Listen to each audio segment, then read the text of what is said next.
Hello guys, ये part two है। मैंने पार्ट वन के बारे में मौखिक भाषा के बारे में खाली पढ़ाया है। आज मैं आप लोग को सेकंड टॉपिक पढ़ाऊंगी, लिखित भाषा।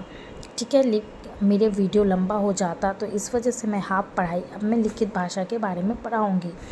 भाषा का वह रूप जिसे पढ़ा और लिखा जाता है। हम लोग पढ़ते हैं और लिखते हैं, कुछ भी लिखने से, पत्र लिखना, निबंध लिखना, तो इसे हम लोग लिखित भाषा कहते हैं। जैसे नेहा निबंध लिखती है। नेहा क्या लिख रही है? निबंध को लिख रही है। मानव पुस्तक पढ़ता है। मानव क्या करे? पुस्तक को पढ़ता है। नेहा निबंध लिख रही है, मानव पुस्तक पढ़ता है। मानव पुस्तक लिखता है, वो लिखने का काम कर रहा है, लिखित भाषा हो रहा है। ठीक है। अब सांस्कृतिक भाषा, जिसके अंतर्गत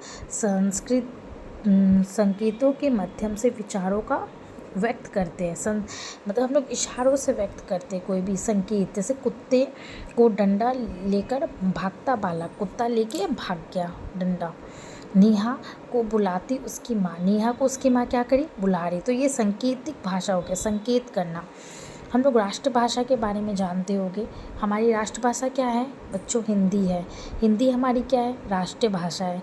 हिंदी हमारे देश की राष्ट्रभाषा है, ये तो सभी कोई जानता है, क्योंकि यह हमारे देश के अधिकांश भाग में बोली और लिखी जाती है।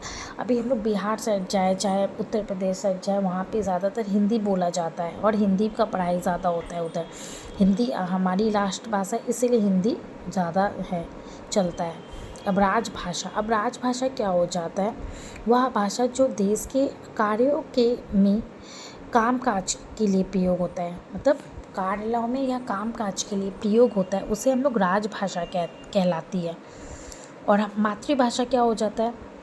जिस भाषा को बच्चा अपने माता पिता और परिवार के लोगों से सीखता है, उसे मातृभाषा, मतलब अगर हम अपने परिवार में थे तो बच्चा अपने परिवार से हिंदी सीखा, बांग्ला सीखा, तो जो अपने जन्म से जो भाषा सीखता है बोलना, उसे हम लोग मातृभाषा कहते हैं।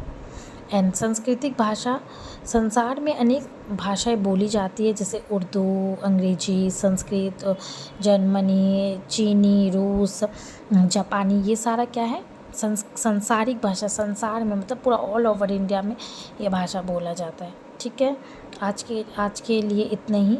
और मैं नेक्स्ट क्लास थर्ड डे के लिए मैं आऊँगी, तो मैं आप लोग को पढ़ाऊँगी थर्ड डे क्लास। ओके, और मैं इसका प्रॉपर लिख के मैं यूट्यूब में सेंड भी कर दूँगी, लिखित भाषा, मौखिक भाषा, ठीक है, सारा A to Z।